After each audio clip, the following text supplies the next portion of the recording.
member. And now I recognize the member for Vancouver-Fairview. Thank you, Honourable Speaker. Honourable Speaker, I've listened to members on the other side of the House talk about why they're bringing a motion to support a project that, frankly, they made a decision to proceed on almost a year ago. The issue here is not whether it's proceeding. They've bowled ahead with their position despite warnings, despite cautions, and with a steadfast refusal to allow independent review by people who have the expertise to conduct such a review. They're doing so with a project that escalated by almost $1 billion in the course of a year leading up to last fall. They're doing so, Honourable Speaker, they're doing so despite the fact that since they took power, hydro rates increased by about 50%, and over the next 5 years, they're going to go up by another 28%. Honourable Speaker, we have British Columbians in every corner of this province who every time they look at their hydro bill and see the rates going up, understand deeply and clearly that this government simply is not there for them. Rates are going up. Hydro is expensive. This government is addicted to expensive megaprojects that spiral out of control. British Columbians deserve better, Honourable Speaker. British Columbians deserve the least expensive power possible, and yet all they get from this government, the only thing they get from this government that's cheap, is the cheap political posturing that's contained within this motion that's meant to drive wedges. Honourable Speaker, the Minister of Energy has spoken at length about any number of studies, any number of people that he believes have supported his view, and he wants to know where we stand. Honourable Speaker, we will vote no to this motion. But more than that, Honourable Speaker, I am going to address several points that were raised by the Minister of Energy. The Minister of Energy says that the Joint Review Panel supports the project, but he did so, Honourable Speaker, with very selective quotes, and I will address that issue with some quotes both from the Joint Review Panel and from the chair of the Joint Review Panel, Mr. Harry Swain, whom the Minister claims to have deep respect for.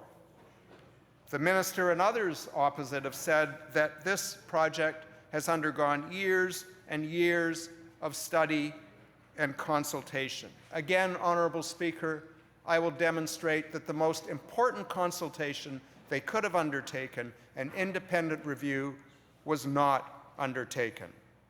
Honourable Speaker, the Minister has said we're going to need the power by the time it will be completed, and yet, Honourable Speaker, there is no evidence for that, and in fact, the Joint Review Panel explicitly stated that BC Hydro had failed to demonstrate that the power would be needed by the time this project will be completed. But not only that, Honourable Speaker, there were other options. There are other options.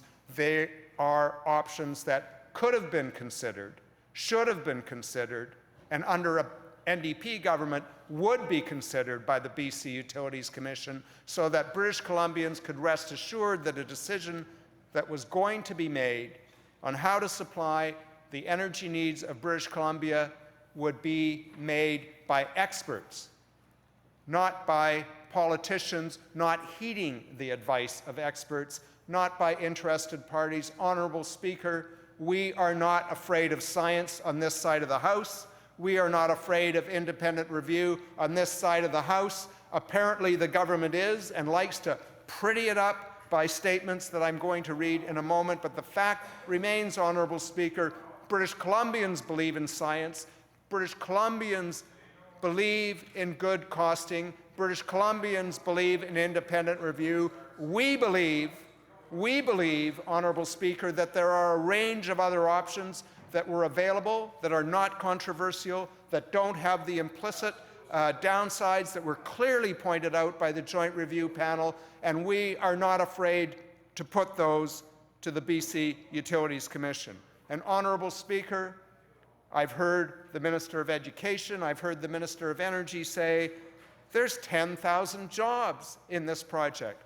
Why would the New Democrats oppose 10,000 jobs? And to them, Honourable Speaker, I would say, why would you settle for so few jobs when other alternatives that I will outline shortly have the potential for many more jobs? And they're not camp jobs, they're ongoing jobs in every community and every region around this province. They're jobs that communities around this province are hungry for, are asking for, and they are not getting from this government. So when the member for Prince George Mackenzie says it's important to do this because this government has a strategic vision, my answer to that is not strategic enough, not strategic at all, and you will never know, Honourable Speaker, because the people who could provide an independent assessment of that have been cut out of the process. They've been cut out of the process. They're there to represent the best interests of British Columbians and ratepayers, and they have been cut out of the process. Honourable Speaker, we would not do that. Honourable Speaker, we will stand up for British Columbians. With respect to who should make decisions, let me simply reiterate the quote that was read by the member for Alberni Pacific Rim from the Minister of Energy. I wouldn't characterize my view of the Site C project as one of confidence, he said in an interview. I'm not confident. I'm just the guy who's going to try to make sure that if the project gets approved and built, it gets built for what they tell me it is going to get built for. He then went on to say, putting Site C to a regulatory review would get in the way of the provincial government's energy plans. That would have exposed those projects to the intervenor process that we have at the BC Utilities Commission. Honourable Speaker, that's the whole point of public processes and public review, that there will be intervenors, that their views will be held, and that the panel will take into account the expert advice of intervenors and others and report to the people of British Columbia, with a comparison of different options in which they can have confidence. So, Honourable Speaker, let me go on to talk a little bit about the Joint Review Panel. First of all, let me say that when the chair of the Joint Review Panel spoke out in an interview a few months ago about the problems with the decision of this government and their misinterpretation of the report of the Joint Review Panel, it was called unprecedented for a chair of such a panel to speak, and in fact was. Honourable Speaker, the panel recommended, even though they were explicitly told not to and that this would not happen, they still felt a commitment to recommend that the project go before the BC Utilities Commission because the Utilities Commission's mission is to ensure that ratepayers receive safe, reliable, and non-discriminatory energy services at fair rates from the utilities it regulates. We'll not know, Honourable Speaker, because this project has not gone to the BC Utilities Commission because, Honourable Speaker, this government doesn't care what's in the best interests of British Columbians. It's more interested in megaprojects and political posturing.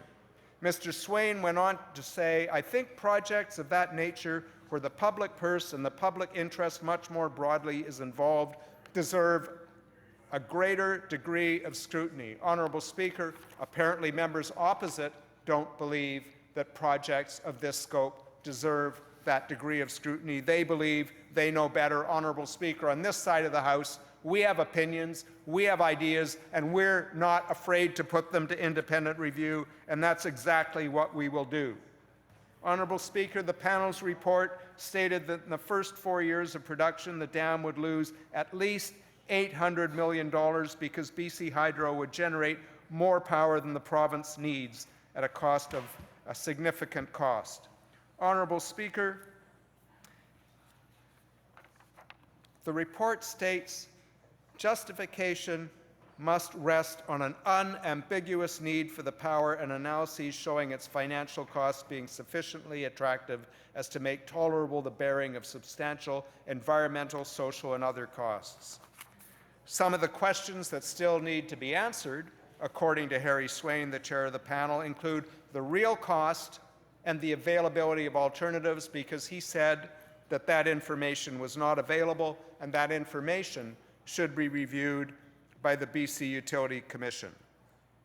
Honourable Speaker, speaking specifically with respect to geothermal, but by extension speaking about the failure to review all alternatives to Site C before proceeding, in light of the fact that there were significant concerns raised about the project and considered and identified by the Joint Review Panel, he said it was a dereliction of duty. He said, with respect to BC Hydro, frankly, I think their low demand figure was probably overstated. So far, there is no evidence that even their low usage scenario is likely to take place. And he said, Honourable Speaker, that British Columbians should consider the dam in light of the alternatives. That is the role of the BC Utilities Commission. One project here, a suite of alternatives here. What are the impacts? Who will be impacted?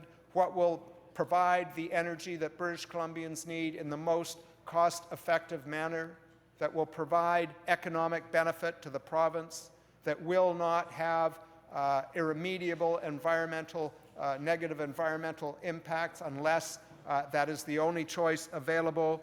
He said, have we really pushed conservation and efficiency as far as they can go? And the answer is no.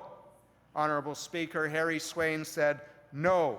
He said that the government and the Utilities Commission should consider what other kinds of generation or energy production are available and what are their costs and benefits. So, Honourable Speaker, it's not just the chair of the Joint Review Panel who believes this. Many people believe this. Many people are concerned. Many businesses that this government claims to be looking out for believe the same thing. So, Honourable Speaker, what has the magazine Business in Vancouver said on August 25th? They said, and I quote, Site C continues to roll toward reality, but BC Hydro's business numbers, the numbers, Honourable Speaker, that this government relies upon, and which Harry Swain, the chair of the Joint Review Panel, questioned, BC Hydro's business numbers continue to support what opponents of a third dam in the Peace River want, a delay or outright cancellation of the $9 billion project. Hydro's predicted 40% increase in electricity demand in the province over the next 20 years. A key justification for Site C needs recalculating. Honourable Speaker, that's not simply my view. That's not simply Harry Swain's view. That's the view of Business in Vancouver. Those are the kinds of views that should be heard by the independent BC Utilities Commission. Honourable Speaker, I've said every time British Columbians look at their hydro bills, they know as they dig deeper and deeper and deeper into their pockets that this government simply is not there for them. Honourable Speaker, I've told the Minister of Energy how I am voting on this motion, and I'm about to tell him why I think there are better options, more price-effective options, more job-intensive options, options that are better for British Columbia. But I am not asking anyone to take my word for it. I am asking this government to put all options to the BC Utilities Commission. That's what the people of British Columbia want. That's what a responsible government would do. That's what an NDP government would do. And that's what should happen. So, Honourable Speaker, the Joint Review Panel said, the panel concludes that the demand-side management yield ought to at least keep up with the growth in gross demand, and therefore the potential savings from 2026 to 2033 may be understated. Honourable Speaker, the panel was referring to BC Hydro's demand-side management or conservation projections. The panel concludes that demand management does not appear to command the same degree of analytic effort as does new supply. Or, Honourable Speaker, as panel chair Harry Swain also said, have we really pushed conservation and efficiency as far as they can go? And the answer is no. What other kinds of generation or energy production are available and what are their costs and benefits. Honourable Speaker, conservation has a number of benefits. I know BC Hydro recognizes this. I know the Minister recognizes this. But, Honourable Speaker, so does the Intergovernmental Panel on Climate Change. They identify building energy efficiency as the most cost-effective way of reducing emissions, and conservation is the lead strategy. Honourable Speaker, this isn't some sort of boutique thing. This is an intensely job-creating effort that has a number of ancillary benefits.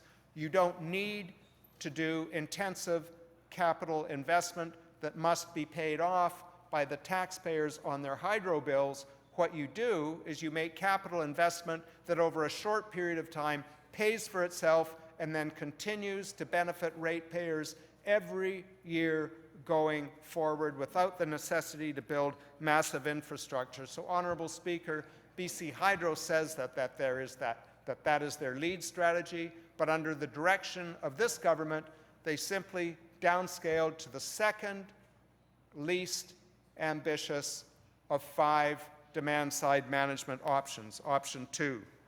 Honourable Speaker, the Pembina Institute suggests that basic upgrades on 100,000 homes would result in 8,200 to 13,200 person-years of employment.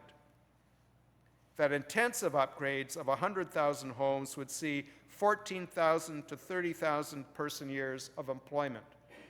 That's a lot of jobs. Those are jobs in every corner of British Columbia. Those are jobs that will reduce the amount of energy and power that BC Hydro needs to create, both in the short term and the long term. And they are good jobs. And they aren't boom and bust jobs. They're not located in one corner of the province. They're located near to people's homes and in communities that can benefit from local economic development. But don't take Pembina's words for it. Take the words of BC Stats, whose economic multiplier models say that for every $1 million invested in retrofits, the generation of up to 18 direct and indirect local jobs will take place. Just today, Honourable Speaker, in the Vancouver Sun and the Times Colonist, there are reports on articles referring to a report just released from the Pacific Institute for Climate Solutions that says the average 20-year-old house in BC leaks as much air as a 40-centimeter hole in the wall open to the outdoors year-round. The researchers believe that, and this is a very interesting term that they've used, they believe, and this is a term that I would think the Liberals would embrace wholeheartedly, the researchers believe that a quick win is within their grasp. More than 800,000 of BC's 1.88 million homes were built before 1985 and could benefit from an energy retrofit. Honourable Speaker, that's very close to 50%. The report urges BC Hydro and Fortis to take a serious new look at on-bill financing for energy-saving renovations. They say it costs the public purse essentially nothing, yet it saves BC a significant amount of electricity while helping to reduce GHG emissions. They go on to point out that Manitoba Hydro has such a program, and that program upgrades 5,000 homes a year with such efforts as insulation, solar hot water, heat pumps, and draft proofing. They identify why this program, when tested in a very minor pilot project by BC Hydro, didn't work because they said of the 10 features that are common to successful programs, only that 5 were absent from BC's last attempt. They go on to say that if the BC program attracted 12,000 participants each year, 3 million tons of GHGs reduction would be achieved over 20 years, $60 million in economic activity, and 1,800 direct and indirect jobs would be created.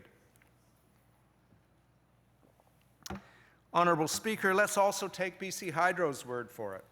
From their 2013 Resource Options Report update, BC Hydro estimated that the total resource cost of demand-side management option 3 The middle option of the 5 options was $35 per megawatt hour, compared to a significantly higher cost for Site C. I'm not going to give a number because the minister will dispute my number because they've fiddled with how they create the number. But let's just say that by his calculation or mine, it is very significantly less. The BC Sustainable Energy Association and Sierra Club BC provided evidence to the BCUC that BC Hydro could cost-effectively double its planned demand-side management savings, and that BC Hydro could achieve 9,000 gigawatt hours per year of additional load reductions. Honourable Speaker, let me also use BC Hydro's numbers comparing Site C to demand-side management. Going from demand-side management Model 2 to Model 3 creates 30 jobs per megawatt. Honourable Speaker, Site C creates 30 jobs per megawatt.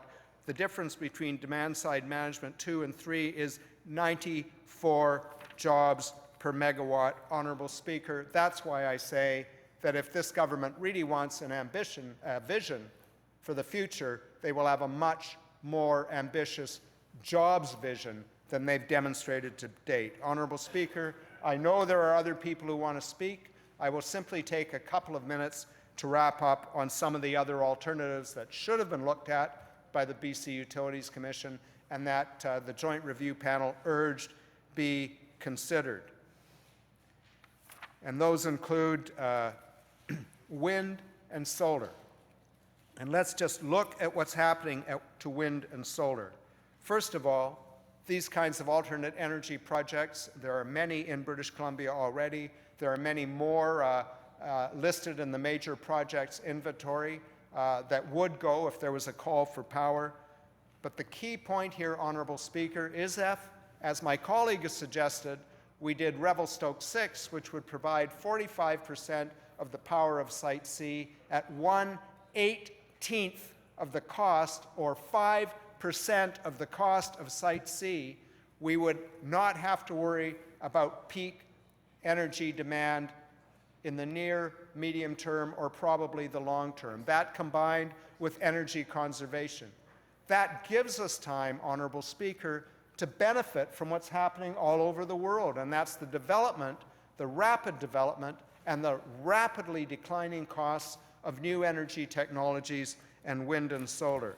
Let me simply say, Honourable Speaker, figures say that in the case of wind, for an amount of energy equivalent, you have to take into account the capacity factor for intermittent power versus firm power of Revelstoke 6 or Site C, that there are about 21,000 jobs for the equivalent amount in wind, 57,000 in solar. Honourable Speaker, solar power in the UK is set to provide 15% of UK's power. There are now around 700,000 small-scale installations on the UK grid, enough to power 655,000 households. The average solar panel now costs 75% less than it did just 5 years ago. Honourable Speaker, the costs keep dropping. The same is true of wind. The costs of turbines keep dropping. The turbine technology is getting more efficient. Solar voltaic cells are becoming cheaper and more efficient. We should be putting ourselves in the position to benefit from this technological change by taking advantage of demand-side management as well as the advantages of Revelstoke 6. It is time, Honourable Speaker, to have a real vision for British Columbia, a real vision for our energy future. But don't take my word for it. Don't take their word for it. All of these options should properly be reviewed in the interests of the people of British Columbia by the BC Utilities Commission, Honourable Speaker, and that is exactly why I am opposing this motion. I don't believe that I know better than experts. I have ideas. I've spent a lot of time reading. I and others on this side of the House are prepared to have those ideas tested versus the government's ideas about what British Columbia needs. by an independent body looking out for the best interests of the people of British Columbia, the environment of British Columbia, the First Nations of British Columbia, the needs for agricultural land, and the needs of ratepayers in British Columbia, as well as our energy needs in the future. That's why I'm voting no, Honourable Speaker, and with that, I'll take my seat. Thank you very much. Thank you, member.